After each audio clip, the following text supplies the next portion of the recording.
Eu me chamo Wanda, para quem não me conhece, né? Eu pertenço ao povo Witoto. O povo Witoto se encontra na região da Tríplice Fronteira, então estamos na Colômbia, no Peru e no Brasil. No Brasil, a minha comunidade, o meu território fica no município de Amaturá. Eu venho de lá, estou há 20 anos aqui em Manaus. Vim trazida como empregada doméstica para esta capital. É um pouco da realidade de como a gente chega por aqui. E hoje eu tenho uma atuação dentro da comunidade Parque das Tribos, que é onde eu vivo hoje.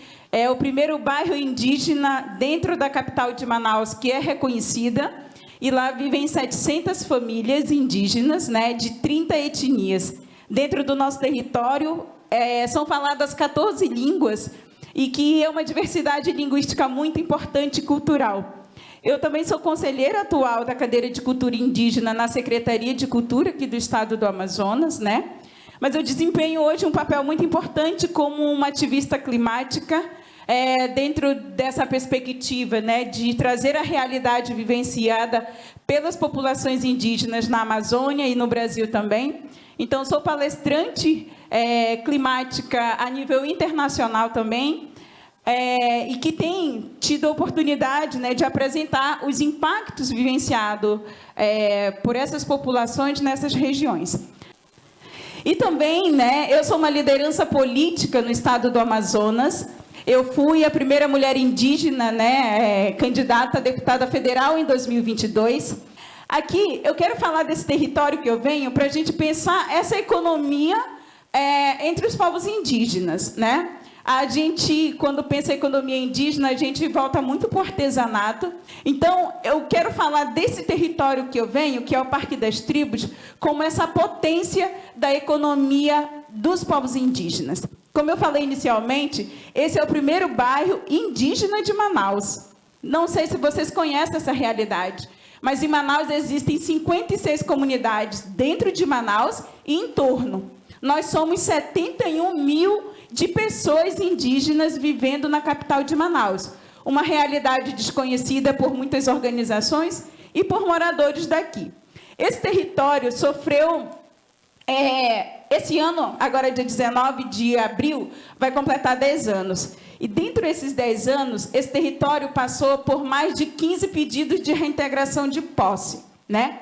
Então, nós vivenciamos uma violência muito grande durante esses 10 anos e a negação de direitos fundamentais, por exemplo, como acesso à água potável, como rede de esgoto, que não tem até hoje, escola, ausência de escola e ausência de atendimento à saúde para essa população. Aqui são 700 famílias dentro dessa comunidade.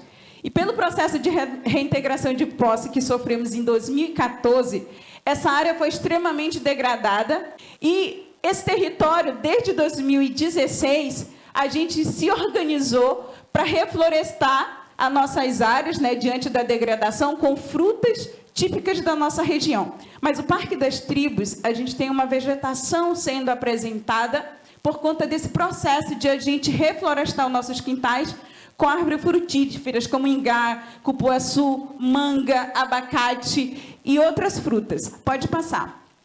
E aqui tem se desenvolvido, diante dessas ausências que eu falo, de o poder público não estar presente, de nossos territórios não serem fomentados para desenvolver a economia local, a gente tem se reinventado.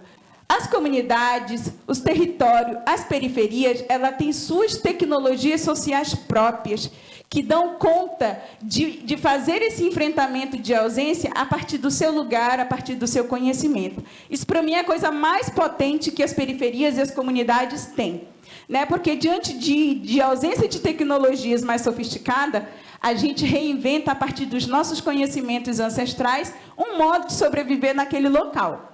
E aqui, para a gente começar falando, né, que eu acho que a alimentação é a coisa mais importante e é um dos grandes desafios que temos em nossas comunidades, que é a insegurança alimentar e a soberania alimentar dos povos indígenas em contexto de cidade. E desde a pandemia, onde nosso território foi extremamente impactado, né, por tudo que a gente vivenciou, a alimentação, a falta de comida no território, que já era uma realidade antes da pandemia, ela se intensificou na pandemia. Porque antes de chegar o vírus na nossa comunidade, chegou a fome. Então, a fome assim se instalou de uma forma muito potente lá, e nossas primeiras ações foi atrás de comida. E lá nasceu esse projeto da Cozinha Boca da Mata, que é realizado por mulheres indígenas da comunidade, onde tem a Renata Peixe-Boi, que é a líder do povo Mura, e coordena essa cozinha. Essa cozinha, inicialmente, ela foi dar essa segurança nessa alimentação durante a pandemia. Então, a gente servia 2 refeições por semana, né? A gente não conseguia servir todos os dias, porque é um desafio, os insumos e tudo, e sem recursos, sem apoio. Então, essa cozinha ela surge para dar essa segurança alimentar no período da pandemia, está até hoje lá. E essa cozinha ela tem um outro potencial. Hoje, as mulheres receberam uma formação de manipulação de alimento, né, para não ter contaminação cruzada e toda essa questão. Hoje, essas mulheres, em alguns eventos de Manaus, elas são contratadas para ofertar esse serviço da gastronomia indígena de alto nível, assim, né, com produtos dos nossos territórios, com beiju, com as formigas, né, com muitas frutas da nossa região. E isso tem sido algo muito potente. Aqui em Manaus, não sei se vocês conhecem, também tem essa potência gastronômica. O restaurante, esse aqui foi o primeiro restaurante indígena consolidado em Manaus, fica no centro da cidade. Então, se vocês quiserem conhecer essa gastronomia também, está no centro da cidade, ali no centro histórico, pode passar. E a arte indígena, né, que vocês conhecem, essa potência dessa economia produzida em nossos territórios também, que tem ganhado mercado, mas que falta muito fomento para as comunidades indígenas. Existe um processo de atravessamento desses produtos, né, mas que não é diretamente do território. Então, essa questão do fomento e essa questão logística também é um grande desafio para os nossos artesãos indígenas, mas isso é o que garante a nossa cultura e garante a vida de muitas famílias indígenas, né, que vivem a partir do artesanato. Pode passar. E aqui, dentro do Parque das Tribos, também na pandemia, surge esse projeto do Ateliê Derequinha. Eu estou vestida nesse momento com uma das peças do ateliê. Essas biojoias são produzidas pelas mulheres da comunidade, que fazem parte do projeto. O Ateliê Derequine tem sido um dos principais empreendimentos construídos por mulheres indígenas dentro do Parque das Tribos e que tem gerado renda para 10 famílias, para 10 mulheres que compõem o projeto, né? Então, desde a pandemia, com tudo isso que eu já relatei, a gente precisou se reinventar em alguns mecanismos. E começamos costurando máscaras para a nossa comunidade e, em seguida, recebemos uma formação de empreendedorismo pela Fundação Amazônia Sustentável, que fez a gente pensar em ampliar, não terminar ali aquele serviço costurando máscara, mas continuar produzindo outras coisas. E a gente sonhou com o Ateliê Derequine, fomos atrás de parceiro para conseguir mais 2 máquinas, e hoje a gente tem essas 10 mulheres trabalhando, gerando renda para essas 10 mulheres. Então, todos os meses, hoje, ela tem, a partir da venda desses produtos que estão numa plataforma do Instagram, a gente vende para o Brasil inteiro. Só que o grande desafio desse trabalho é ter um espaço, né? Hoje, nós mulheres, estamos sonhando com uma grande maloca, como um ateliê dentro da nossa comunidade, para ampliar a nossa produção, para aquisição de máquinas, porque nós só temos 3 máquinas dentro desse processo. Então, a gente não consegue, inclusive, fazer uma produção maior por conta dessa limitação, mas tem um potencial de geração de renda muito grande para nossas mulheres. E a valorização da nossa cultura, porque a gente conta nossas histórias a partir dessas peças, porque cada grafismo que vai pintado à mão, que é bordado também, ela reforça a nossa identidade, o nosso território. Aqui foi o primeiro desfile que nós participamos, né, de uma mostra intercultural aqui no estado do Amazonas. Foi um primeiro evento de moda indígena que foi muito potente para a gente. Pode passar. E outro trabalho incrível, que para mim é também o ponto essencial para essas mudanças sociais que a gente tem buscado, que o próprio ESG ele vem falando.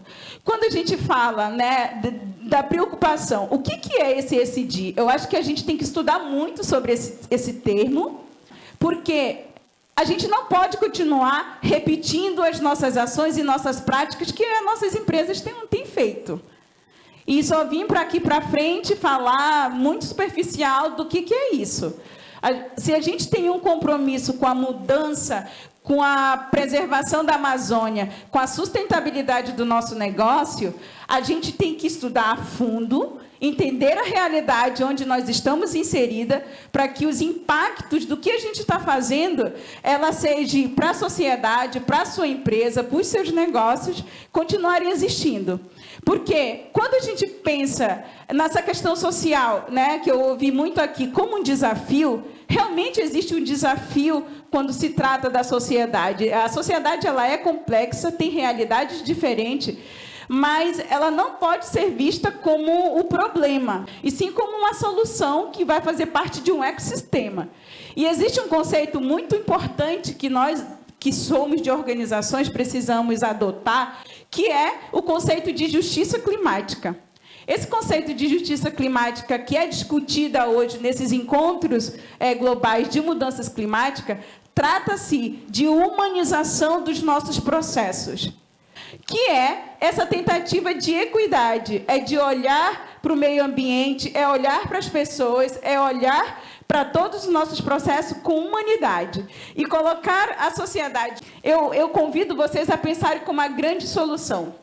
O que precisamos é estreitar nossas relações, é a busca e uma escuta sensível para compreender essa realidade e, a partir disso, pensar estratégia de como avançar. E, para mim, a educação é o ponto central dessas mudanças sociais, que a gente precisa investir para essas mudanças acontecerem. E lá no Parque das Tribos, como não havia escola, né, desde 2014, existem 3 projetos muito importantes lá, que é de saberes ancestrais, que é uma escola indígena, que a gente sonha com esses espaços culturais que promovam a cultura indígena, a autoestima de sermos pessoas indígenas. Diante dos preconceitos e violências que a gente ainda sofre, a educação tem sido uma ferramenta de empoderamento da nossa autoestima e de sermos indígenas. Então, o projeto que a gente tem do Rofo Nimairama, que significa Casa de Conhecimento, não é uma escola tradicional, tá? É uma casa de conhecimento, onde vai o avô, onde vai as mulheres. Vão escutar as crianças escutam os avós e os avós escutam as crianças. E aqui a gente faz um trabalho de resgate de nossas línguas e, sobretudo, dessa identidade indígena. E o nosso grande sonho é construir a casa de conhecimento ancestral, né? A gente quer construir uma maloca com esse espaço, porque no mês de abril a gente recebe escolas da rede pública para visitar a nossa comunidade, e a gente não tem um espaço na área que eu estou para receber essas crianças. Então, todas as nossas atividades é nessa varanda, onde está o ateliê, inclusive, e nos quintais, nas florestas, a gente faz muita atividade ambiental nesse espaço.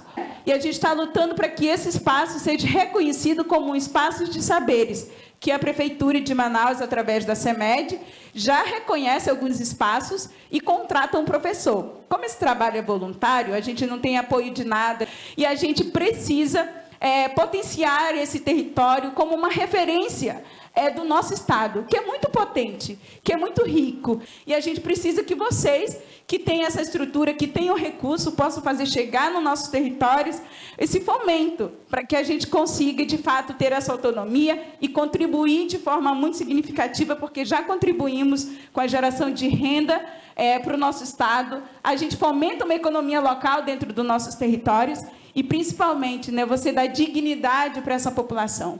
Porque isso, para mim, é muito importante levar vocês a conhecer a realidade dos povos indígenas. E esse aqui é o campo de futebol do Parque das Tribos, onde nossas crianças, nossas mulheres, nossos homens jogam bola, que é uma das poucas atividades que nós temos assim, na nossa comunidade, que é a coisa mais linda do mundo, o futebol lá. Esse é dentro da área, né, de preservação que está em torno. E Hairitikwe, na minha língua, é obrigada. Hairitikwe.